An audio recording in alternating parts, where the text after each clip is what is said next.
How do we think about code review? Well, even if the AI wrote the code, can we add additional agents and additional layers, even with AI, to accelerate the amount of code refactoring and review that we run? Can we do what's called Council of Elders, which is an AI technique that's about taking not just responses from Claude if I'm using Claude code, but response from Grok and Grok, which tends to be or XAI's models that tend to be really good at finding bugs, and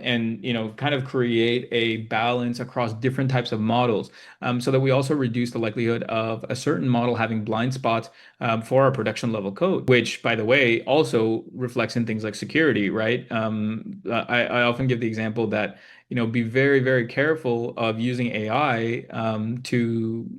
just generate security-based code, security related code, because one may not be aware of all of the gaps that are there, right? And that's an example of something that I think should have a high degree of hand-holding, even if you use an AI.